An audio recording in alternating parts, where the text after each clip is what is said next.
तो तमाम अहम खबरों पर लगातार हमारी नजर बनी हुई है। अब हम आपको इजराइल हमास जंग से जुड़ी 10 बड़ी वीडियो ब्रेकिंग दिखाएंगे। साथ ही रूस यूक्रेन वॉर फ्रंट से जुड़ी 10 बड़ी वीडियो ब्रेकिंग न्यूज भी आपके सामने होगी, जो इस युद्ध की भयावता की कहानी आपके सामने रखेगी। सबसे पहले देखते हैं इजराइल हमास जंग से जुड़ी 10 बड़ी वीडियो ब्रेकिंग। पहली बड़ी खबर, तेल अवीव पर हमले का एक नया वीडियो सामने आया है। अल कस्साम ब्रिगेड का तेल अवीव में विध्वंसक हमला हुआ है। ये मिलिट्री विंग है हमास की। हमास ने 24 अक्टूबर को दागा था रॉकेट। धमाके में इमारत पूरी तरह से हो गई तबाह। तेल अवीव के रिहायशी इलाके में गिरा था रॉकेट।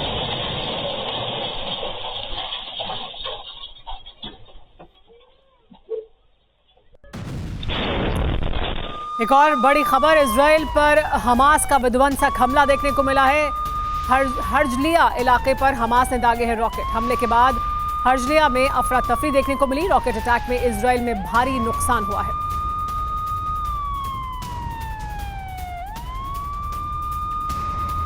और तीसरी बड़ी वीडियो वॉर ब्रेकिंग आईडीएफ ने जारी किया हमास का सुरंग का वीडियो।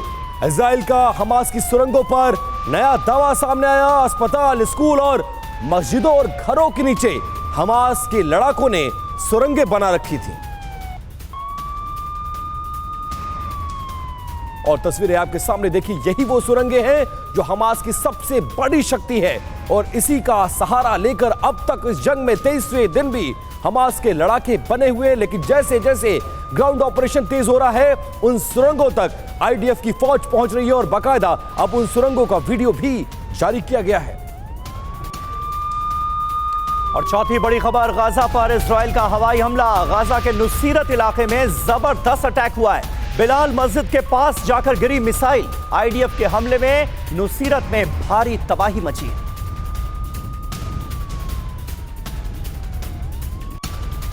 एक और बड़ी खबर जो युद्ध के मैदान से आ रही है, इजरायली आर्टिलरी ने लेबनान में बरसाए हैं बम। हिजबुल्लाह के ठिकानों को बनाया है निशाना।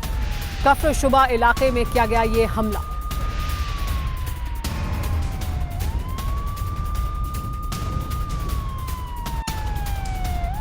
और छठी बड़ी वीडियो वॉर ब्रेकिंग, गाजा के समर्थन में तुलकर में अब प्रदर्शन हो रहा है। स्कूली छात्रों ने यह मार्च निकाला है। अल्लार शहर में गाजा के समर्थन में स्कूली बच्चों ने मार्च निकाला और इस हमले का विरोध किया।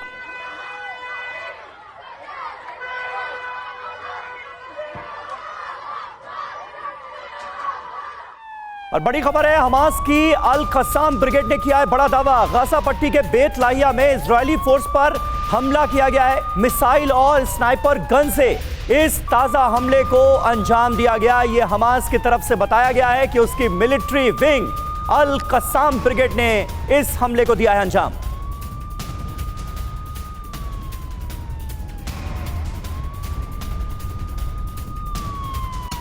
यरूशलेम में शरणार्थी कैंप पर इजरायली फौज ने छापा मारा है। शुफत शरणार्थी शिविर से एक युवक को गिरफ्तार भी किया गया है।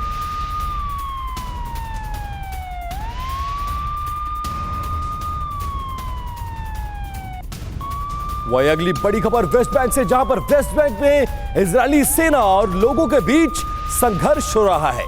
जेनिन शहर में सेना और लोगों के बीच आमने सामने गोलीबारी हुई और इसका वीडियो भी सामने आया। जेनिन शहर का वीडियो बताया जा रहा है, जहां पर इजरायली फोर्स और स्थानीय फिलिस्तीनी लोगों में यह संघर्ष देखा गया है। और इस बीच ईरान ने किया है शफाक मिसाइल का सफल टेस्ट। ईरान की सेना ने इसका वीडियो जारी किया है और दिखाई है अपनी ताकत। 20 किलोमीटर की दूरी पर लक्ष्य पर निशाना साधा गया और हमले के जरिए लक्ष्य को, टारगेट को उड़ा दिया गया।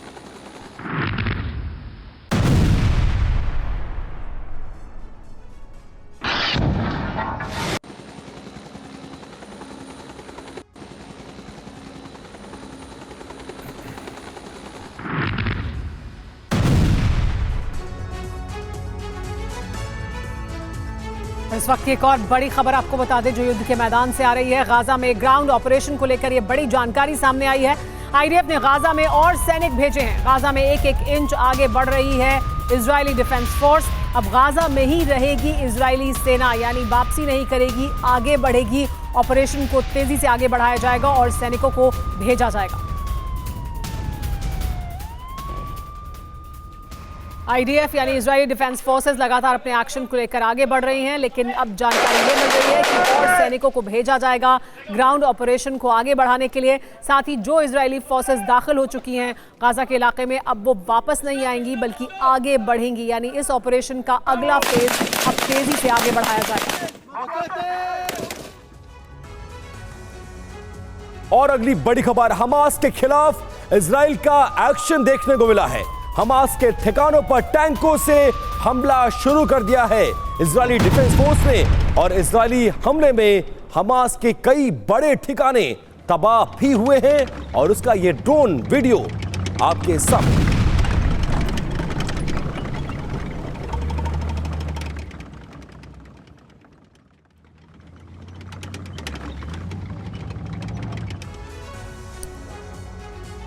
गाजा में बारूदी रण जारी है। जमीनी हमले का दूसरा चरण शुरू हो चुका है। रात में भेजे गए हैं और सैनिक, और ये गाजा में ही रहेंगे, ये कहा जा रहा है आईडीएफ द्वारा। बिल्कुल, और ऐसा लग रहा है कि इजरायली डिफेंस फोर्सेस की ये नई रणनीति है। जो सैनिक गाजा पहुंच गए हैं वो वहीं रहेंगे और सैनिक भेजे जाएंगे गाजा पट्टी में। जमीनी हमले का ये दूसरा चरण है जिसमें ये रणनीति आईडीएफ के सैनिकों के लिए इजराइल की तरफ से बनाई गई है। यहाँ पहले ऑपरेशन कर लौट आती थी आईडीएफ, लेकिन अब इसमें बदलाव किया गया, यानी जो वहां पहुंचे वो वहीं रहेंगे। बिल्कुल, और संभल कर अब आगे बढ़ रही है इजरायली सेना। जो विजुअल्स, जो तस्वीरें सामने आ रही हैं गाजा पट्टी के इलाकों से, वो इसकी तस्दीक भी करती हैं। इसके साथ साथ आसमान और समंदर से उन्हें बैकअप दिया जा रहा है। वो वहीं रहेंगे फोर्सेस, और फोर्सेस को बढ़ाया जाएगा, लेकिन बैकअप भी मिलता रहेगा। बिल्कुल, और ये बड़ी स्ट्रैटेजी अब सामने आ रही है। सीधे हम वॉर जोन का रुख करते हैं। मनीष झा हमारे सहयोगी, जो कि लगातार इस मुश्किल वॉर जोन में डटे हुए हैं, वो हमारे साथ इस वक्त जुड़ रहे हैं। मनीष, इस ताजा स्ट्रैटेजी के बारे में क्या जानकारी मिल रही है? क्योंकि हमने देखा गाजा पट्टी से एक तस्वीर सामने आई जिसमें इजरायली डिफेंस फोर्सेस के 2 सैनिक गाजा के एक मकान पर इजरायली झंडा फहराते हुए नजर आए, और अब ये जानकारी सामने आना कि जो सैनिक वहां पहुंच गए हैं वो वापस नहीं लौटेंगे। क्या बता रहा है? बिल्कुल, देखिए, सबसे पहले तो मैं बता दूं कि आईडीएफ का जो ऑपरेशन चल रहा है और उसमें लगातार और सैनिक भेजे जा रहे हैं। इसका मतलब ये है कि आईडीएफ के ऑपरेशन के स्केल को और इंटेंसिटी को काफ़ी आगे बढ़ाया जा रहा है। गाजा बॉर्डर पर घंटों तक रहकर मैंने उन सब चीज़ों को देखा है कि कितनी मात्रा में ट्रुप्स, आर्म्स और दूसरे वेपन्स भेजे जा रहे थे। और अब तक जो आईडीएफ की स्ट्रेटेजी थी कि वो जाती थी, ऑपरेशन करके वापस आ जाती थी, अब उन्होंने तय किया है कि अब वो वहाँ पर डेरा जमाए रखेंगे और फिर धीरे धीरे आगे बढ़ते रहेंगे। जहाँ तक आपने झंडे को लेकर सवाल किया, देखिए, इस वक्त आईडीएफ ये बताना चाहती है कि वो जहाँ पर मौजूद है वहाँ पर वो फर्म है, वहाँ पर वो काफ़ी कॉन्फिडेंट है और अपने ऑपरेशन को जारी रखेगी। ये अलग बात है कि आईडीएफ के इस झंडा लगाने के बाद रिएक्शंस किस तरह के आएंगे अरब मुल्कों से, ये देखने वाली बात होगी। क्योंकि लगातार चाहे ईरान हो या अरब के दूसरे मुल्क हो, वो हमेशा से कहते आए हैं कि ग्राउंड ऑपरेशन होगा तो फिर उसके बाद बर्दाश्त नहीं किया जाएगा। तो क्या अरब मुल्कों के लिए भी वही रेड लाइन है? अमेरिका ने भी कहा कि गाजा पर अगर कब्जा करता है इजराइल तो ये नीति गलत होगी, ऐसा नहीं होना चाहिए। देखिए समीर, बहुत सारे शब्दों का खेल चल रहा है यहाँ पर। जैसे कि रूस यूक्रेन युद्ध में आप देखते थे कि युद्ध लड़ा जाता था और कहा जाता था कि हम स्पेशल मिलिट्री ऑपरेशन कर रहे हैं। उसी तरह से ये यहाँ पर इजराइल में कहा जा रहा है कि हम गाजा पर कब्जा करने नहीं आए हैं, तो फिर आपने झंडा क्यों फहराया? फिर वो कह रहे हैं कि हम गाजा में हमास से लड़ने आए हैं, हम सिविलियन को टारगेट नहीं कर रहे हैं, हम वहाँ पर ग्राउंड एक्शन के लिए आए हैं, ग्राउंड एक्शन की इंटेंसिटी को बढ़ा रहे हैं। तो तमाम शब्दों के बीच में हकीकत ये है कि हर 10 मिनट, 20 मिनट, 25 मिनट में एक इमारत ठहर रही है। आप बने रहे हमारे साथ, वापस आपके पास आएंगे, ये भी समझने की कोशिश करेंगे कि क्या बदला है ग्राउंड पर, कि तेजी से ऑपरेशन को बढ़ाया जा रहा है। इस बीच एक और बड़ी खबर पहले ले लेते हैं। बड़ी खबर ये कि गाजा में हर 15 मिनट में बमबारी हो रही है। आईडीएफ ने गाजा पर हमले तेज कर दिए हैं। गाजा में 8000 से ज्यादा लोगों की मौत हो गई है। हर 15 मिनट में बमबारी, 8000 से ज्यादा लोगों की मौत, ये बड़ा आंकड़ा है लोगों की मौत का।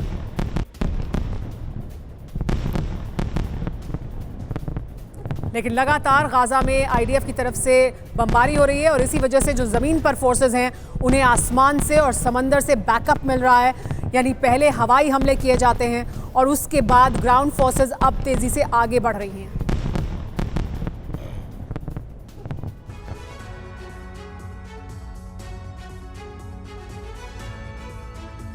और अगली बड़ी खबर, हमास के स्वास्थ्य मंत्रालय ने इस बीच एक बड़ा दावा किया है। जंग में अब तक 8005 लोगों की मौत हो चुकी है, जिसमें 3342 बच्चे भी शामिल हैं जो बेकसूर इन हमलों में मारे गए हैं। और देखिए, इजरायली वायुसेना ने बम बरसाए हैं और हमास के ठिकानों पर पिन पॉइंट हमला किया गया और बाकायदा आंकड़े भी इस बीच जारी किए गए हैं। ये बड़ी खबर, गाजा में इजराइल की भीषण बमबारी और उस बमबारी के बाद की ये तस्वीरें, कैसे अफरा तफरी का माहौल, उठता हुआ धुआं और अपनों को मलबे में तलाशते ये तमाम लोग।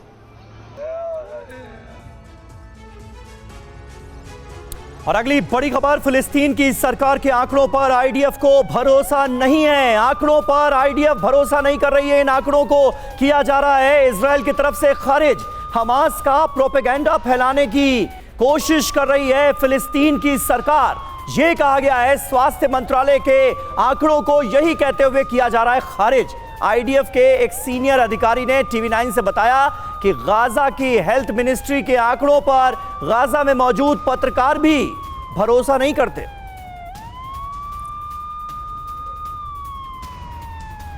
तो देखिए, ये बड़ी जानकारी मिल रही है। जो स्वास्थ्य मंत्रालय, फिलिस्तीन के स्वास्थ्य मंत्रालय की तरफ से जो आंकड़े जारी किए गए थे मौत के, जिसमें बच्चों की मौत किस भारी तादाद में हुई है यह भी बताया गया था।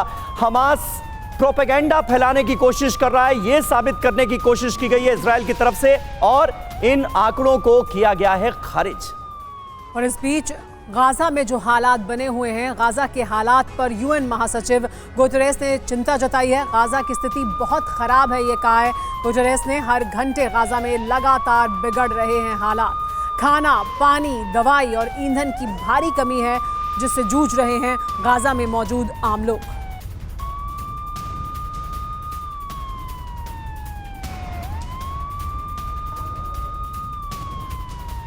एंटोनियो गुतेरेस ने चिंता जताई है कि गाजा में हर क्षण हालात बद से बदतर होते जा रहे हैं। गाजा में लोग जूझ रहे हैं दवाई की कमी से, पानी की कमी से। देखिए, इस वक्त जो स्थिति है वो बहुत ज्यादा खराब है और यूएन महासचिव एंटोनियो गुटेरेस इसी को लेकर चिंता जता रहे हैं। इससे पहले भी वो इस बात का जिक्र कर चुके हैं और शांति की अपील भी कर चुके हैं, लेकिन इसका कोई फायदा हुआ नहीं। इजरायली हमले से गाजा की स्थिति बद से बदतर हो चुकी है। हर घंटे गाजा में हालात खराब हो रहे हैं, ये बताया गया विपिन। जी बिल्कुल, और गाजा की घेरेबंदी से मौत का आंकड़ा तेजी से बढ़ रहा है, यह भी चिंता उन्होंने जाहिर की। और गाजा में दवाएं खत्म हो रही हैं, भोजन पानी तक नहीं मिल रहा है और ईंधन की कमी से भी जूझ रहे हैं अस्पताल। गाजा में लोग सिर्फ बम और हमलों से नहीं मर रहे, बल्कि बुनियादी सुविधाएं भी उनको मैसर नहीं है। गाजा में बुनियादी सुविधाएं चरमरा रही हैं। कुछ दिनों में बड़ी मदद नहीं मिली तो गाजा की धरती पर एक बड़ी त्रासदी आना तय माना जा रहा है। और इस बीच एक और बड़ी खबर ये कि गाजा पट्टी से आई है विध्वंसक तस्वीर भी। रॉकेट हमले की तस्वीर कैमरे में कैद हुई है। व्हाइट फास्फोरस से हमले का आरोप लगाया जा रहा है। गाजा में गूंज रही है धमाकों की आवाजें। व्हाइट फास्फोरस बॉम्ब का इस्तेमाल किया जा रहा है, ये आरोप भी लगाया जा रहा है। ये दिल दहला देने वाली तस्वीरें गाजा से सामने आई हैं, जिसमें कहा यह जा रहा है कि फास्फोरस बॉम्ब का इस्तेमाल भी किया गया है।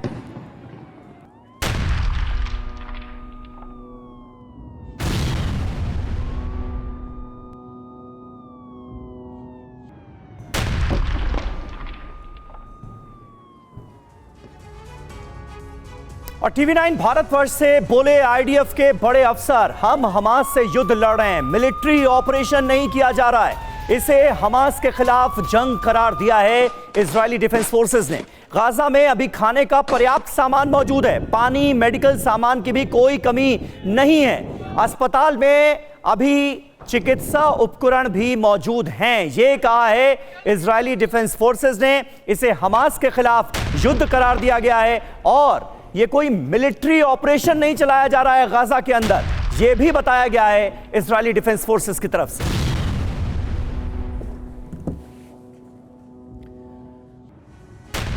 तो टीवी 9 भारतवर्ष की इजरायली डिफेंस फोर्सेस के वरिष्ठ ऑफिसर से जो बातें हुई हैं उसमें क्या दावा किया गया है, ये जरा देखिए। जो अहम पॉइंटर्स हैं इस बातचीत के वो यहां हम आपके सामने रख रहे हैं। पहला, क्योंकि गाजा में खाने की कमी की बात लगातार कही जा रही थी, आईडीएफ के जो ऑफिसर हैं वो कहते हैं कोई कमी नहीं है, खाना पानी सब पर्याप्त मात्रा में अवेलेबल है गाजा के अंदर। बिल्कुल समीर, लेकिन एंटोनियो गुटेरेस जो कह रहे हैं उससे इतर आईडीएफ का दावा। तीसरी बड़ी बात, मेडिकल सामान की अभी तक गाजा की धरती पर कोई कमी नहीं है। चौथी बड़ी बात, इजराइल से सिर्फ 10% पानी सप्लाई होता है, मतलब अगर इजराइल से सप्लाई रोक भी दी जाए तो गाजा की धरती पर कोई फर्क नहीं पड़ने वाला। 3 पाइपलाइन से गाजा को पानी जाता है, मतलब हालात उतने खराब नहीं है जितनी पूरी दुनिया में गाजा पट्टी अपने हालात हमास के लड़ाकों के हमले की बात दिखाने की कोशिश कर रहा है। और यह भी कहा गया कि 7 अक्टूबर को जो हमला हुआ था उसमें ये पाइपलाइन तबाह हो गई हैं, यानी ये जो पाइपलाइन तबाह हुई, पानी की सप्लाई रुकी, उसके लिए हमास को ही जिम्मेदार ठहराने की कोशिश की गई है। 2 पाइपलाइन ठीक करवाकर हम पानी भेज रहे हैं गाजा पट्टी में, यह भी बताया गया है इजराइल की तरफ से। और साथ साथ दावा यह भी कि अंडरग्राउंड फ्यूल टैंक बना रखे हैं अस्पताल पर, यह दावा सामने आया है। अस्पताल के अंदर हमास के कमांड सेंटर मौजूद हैं, वहां सुरंगें बनाई गई हैं और इन जगहों का सहारा लेकर हमास के लड़ाके वहां पर शरण स्थली बनाए हुए हैं समीर। बिल्कुल, और हमास का एक लड़ाका जो कि आईडीएफ की कस्टडी में, उसका एक बयान भी जारी किया जाता है और उसके जरिए भी यह दावा करने की कोशिश की जाती है कि देखिए अस्पतालों में कैसे हमास ने अपने अड्डे बना रखे हैं, यह भी बताया गया है आईडीएफ की तरफ से। मनीष, लेकिन आईडीएफ अब ये जो दावे कर रहा है इसको किस हद तक सच माना जाए, क्योंकि एक तरफ फिलिस्तीन के स्वास्थ्य मंत्रालय की तरफ से आंकड़े जारी किए जाते हैं, दूसरी तरफ इजराइल आईडीएफ के जरिए उन्हें खारिज करता है। यह पता लगाना बहुत मुश्किल होगा और यह रूस और यूक्रेन में भी हमने देखा कि कौन सही है कौन गलत। बिल्कुल सही कहा आपने समीर। देखिए, युद्ध में तो सबसे पहले सच्चाई ही मारी जाती है और वो तो हम देख ही रहे हैं। किस पर आप भरोसा करेंगे, क्योंकि कहा जाता है कि जो गाजा में हेल्थ मिनिस्ट्री आंकड़े देते हैं वो हमास के आंकड़े हैं, इसलिए आप उस पर भरोसा नहीं कर सकते। आईडीएफ जो दावा कर रहा है उसके मुताबिक तो बस गाजा में सब कुछ अच्छा ही अच्छा चल रहा है, वहाँ कोई दिक्कत नहीं है। तो वैसी स्थिति में बहुत सारा डिटेल आपने बताया ही। देखिए, सवाल ये है कि सब कुछ ठीक चल रहा है, ये भी बात नहीं है, लेकिन आंकड़े को लेकर भी हमने देखा कि जब 17 अक्टूबर को अस्पताल में हमले हुए थे तो महज आधे घंटे के भीतर अस्पताल में मरने वालों की संख्या 100 से 800 तक पहुंचा दी गई थी, जबकि 800 लोगों को गिनने में भी शायद उससे ज़्यादा समय लगता। तो कुल मिलाकर आंकड़े के इस हेराफेरी का पर्पस क्या है? पर्पस यह है कि हमास भी चाहता है जितने बड़े बड़े आंकड़े होंगे पूरी दुनिया में त्राहिमाम मचेगी और लोग फिर फिलिस्तीन के समर्थन में जुटेंगे, इजराइल पर दबाव बनेगा। और इजराइल फिलहाल अपने लोगों को ये बता रहा है कि अल अहली हॉस्पिटल की तरह ये कहा जा रहा है पैलेस्टाइनियन जो फोर्सेस हैं उनकी तरफ से कि अल कुद्स हॉस्पिटल पर भी थ्रेटन किया गया है इजराइल द्वारा। देखिए, अल कुद्स में जो लोग रह रहे हैं उनका कहना है कि हमें इजराइल आईडीएफ ने ये कहा है कि आप इसको खाली कर दीजिए, यानी यहाँ पर भी हमला हो सकता है। और आपको याद होगा कि 2 दिन पहले आईडीएफ ने पूरे सबूत के साथ बताया है कि चाहे अल सफ़ा हॉस्पिटल में कैसे हमास का जो है वो हेडक्वार्टर है, इसके अलावा अलग अलग अस्पतालों में हमास ने अपने अपने बेस बना रखे हैं, तो अस्पताल भी टारगेट पर होंगे। और इसीलिए आईडीएफ ने साफ तौर पर कहा है कि इन अस्पतालों को खाली करके आप साउथ में जाइए, हम आपको तमाम तरह की फैसिलिटी खान यूनुस या दूसरे इलाकों में देंगे। तो संभावनाएं ऐसी बनती है। और जो बात आईडीएफ के अफसर ने मुझे कहा उसके बाद तो और लगता है कि हम मिलिट्री ऑपरेशन नहीं कर रहे हैं, हम युद्ध कर रहे हैं, और युद्ध में तो फिर युद्ध क्षेत्र में कुछ भी हो सकता है। बिल्कुल मनीष, और इजराइल इस मसले पर बिल्कुल अपना रुख साफ कर चुका है, हालांकि दोनों तरफ से दावे अलग अलग हैं। आपके पास वापस लौटेंगे, एक बड़ी खबर आ रही है उसका रुख कर लेते हैं। गाजा के अस्पताल को लेकर इजराइल ने एक नई चेतावनी जारी की है। अल कुद्स अस्पताल को खाली करने के लिए कहा गया है। इजरायली सेना ने अस्पताल प्रशासन को यह चेतावनी जारी की है। अल कुद्स अस्पताल में हजारों शरणार्थियों ने शरण ली हुई है, लेकिन दावा यह किया गया कि अस्पतालों के नीचे अंडरग्राउंड बंकर्स हैं और इसमें बड़ा सेंटर बना रखा है इस वक्त हमास के लड़ाकों ने। और इससे पहले एक और अस्पताल पर हमला हुआ था, माना जा रहा है कि यहां भी हमला हो सकता है। और इस बीच इजराइल की एक और चेतावनी सामने आई है। इजराइल की चेतावनी है कि अस्पताल को खाली करो, कहा गया है। गाजा के अल कुद्स अस्पताल को खाली करने की चेतावनी दी गई है। पहले अल हाली पर जब हमला किया गया था उससे पहले वहां भी ऐसी चेतावनी दी गई थी। अल कुद्स अस्पताल को जल्द खाली करने का अब आदेश जारी कर दिया गया है। इजराइल को अस्पताल में हमास के कमांड सेंटर होने का शक है। अस्पताल में हमास के लड़ाकों के छिपे होने का शक जाहिर किया जा रहा है आईडीएफ द्वारा। अस्पताल में 500 से अधिक मरीज भर्ती हैं और अल कुद्स में लगभग 12,000 से ज्यादा शरणार्थी भी मौजूद हैं जिन्हें लगता है कि अस्पताल एक सेफ जगह है। गाजा प्रशासन को आशंका है कि अस्पताल पर कभी भी हमला संभव है। और देखिए इस बीच एक बड़ी खबर है, हमास के 20 लड़ाके और मारे गए हैं। टनल से निकलकर हमला करने की कोशिश में मारे गए हमास के ये लड़ाके गाजा पट्टी में हमले की कर रहे थे कोशिश। जैसा कि टीवी9 भारतवर्ष ने आपको बताया कि इजरायली डिफेंस फोर्सेस अब गाजा के अंदर दाखिल हो चुकी हैं। इजरायली टैंक्स भी गाजा के अंदर दाखिल हो चुके हैं और हमास के ठिकानों को बनाया जा रहा है निशाना। ये जानकारी मिल रही है कि हमास के और 20 लड़ाकों को गाजा पट्टी के अंदर मार गिराया है इजरायली फोर्सेस ने। और एक और बड़ी खबर, हमास ने गाजा की सुरंगों की ताजा तस्वीर जारी की है। गाजा पट्टी में हमास की सुरंगों की पहली तस्वीर आपके टेलीविजन स्क्रीन पर। सुरंग में मौजूद है हमास के लड़ाके और सुरंग में गाड़ियां भी जा सकती हैं। इतनी बड़ी सुरंगें बनाई गई हैं और इन्हीं सुरंगों का सहारा लेकर 23 दिनों से लगातार हमास के लड़ाके इजराइल जैसे ताकतवर देश के खिलाफ इस जंग को लड़ रहे हैं। और अब उस सुरंग की तस्वीरें जो सबसे बड़ा पनाहगाह है और सबसे बड़ी ताकत जो इस वक्त हमास के लड़ाकों की बनी हुई है। और देखिए इतनी बड़ी सुरंगें कि इसमें गाड़ियां भी अंदर जा सकती हैं, हथियारों को छिपाया जा सकता है और हजारों की तादाद में लड़ाके यहां शरण ले सकते हैं। खाने पीने रहने का इंतजाम कि अगर युद्ध हुआ भी तो सैकड़ों दिन तक बैकअप बनाकर इन सुरंगों में रखा जा सकता है। और अब उसकी तस्वीरें सामने।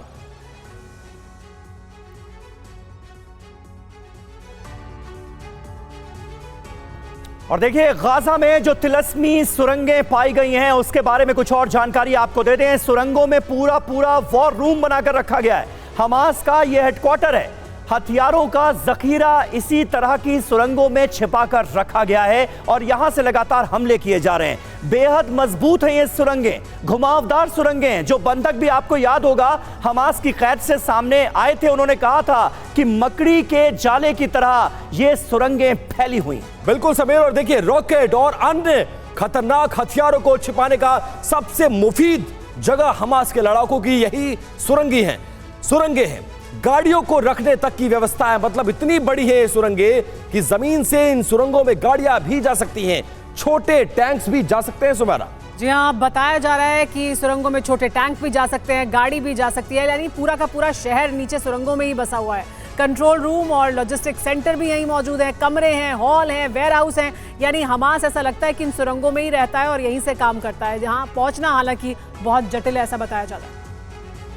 इसके अलावा बंधक रिहाई के लिए आईडीएफ ने एक प्लान भी जारी किया है। यानी बंधकों को रिहाई कैसे कराई जाएगी, इसको लेकर क्या प्लान है वो बताते हैं। सर्विलांस फौजों का ग्रुप बनाएगी Israeli defence force. Surveillance team पर रिहाई का जिम्मा होगा। स्पेशल फोर्स बनाई गई है, स्पेशल टीम बनाई गई है जो सुनिश्चित करेगी कि वो तमाम बंधक जो अभी भी हमास के कब्जे में हैं उन्हें छुड़ाया जा सके।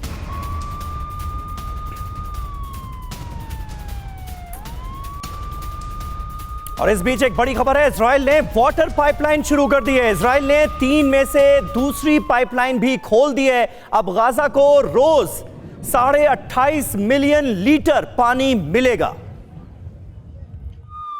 और एक और बड़ी खबर, गाजा पट्टी में और मदद भेजी जाएगी, यह फैसला किया गया है। इजराइल मदद भेजने की इजाजत देगा।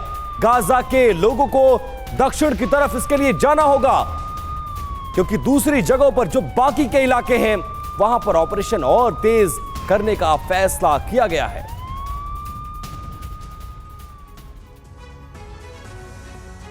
अभी तक हमने आपको इजराइल हमास जंग से जुड़ी सभी बड़ी खबरें दिखाई उधर दूसरे वॉर फ्रंट रूस यूक्रेन के बीच भी बड़ा घमासान जारी है। चलिए देखते हैं रूस यूक्रेन की जंग से जुड़ी 10 बड़ी वीडियो ब्रेकिंग न्यूज। पहली खबर पर नजर डाल लेते हैं। यूक्रेन पर रूसी टैंकों से हमला जारी है। रूसी टैंक से यूक्रेन पर बड़ा हमला किया गया है। कुपियांस्क में यूक्रेनी इलाके में तबाही देखने को मिली है। देखिए किस तरह से हमला किया गया टैंक द्वारा, और ये कुपियांस्क इलाका है यूक्रेन का।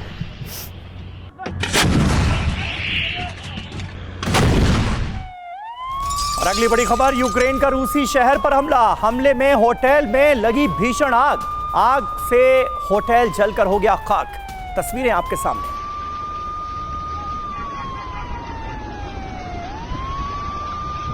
और तीसरी बड़ी वीडियो वॉर ब्रेकिंग, यूक्रेन का रूसी टैंकों पर भीषण हमला। हमले में जलकर खाक हो गई हैं रूस की टैंक्स। पूरा इलाका धुआं धुआं हो गया यूक्रेन के इस हमले में, और उसकी तस्वीरें भी आपके सामने। इस बीच एक और बड़ी खबर, यूक्रेन का रूस पर एमएलआरएस से हमला। एमएलआरएस से रूसी ठिकानों पर दागे गए रॉकेट। हमले से रूसी इलाके में तबाही मची है।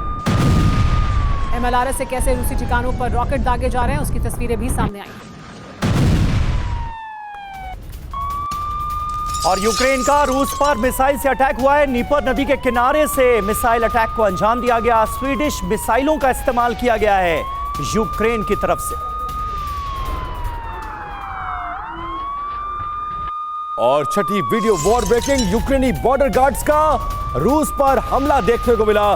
रूसी बंकरों को इस हमले में निशाना बनाया गया, और हमले में कई रूसी सैनिकों के मारे जाने का दावा भी किया गया है।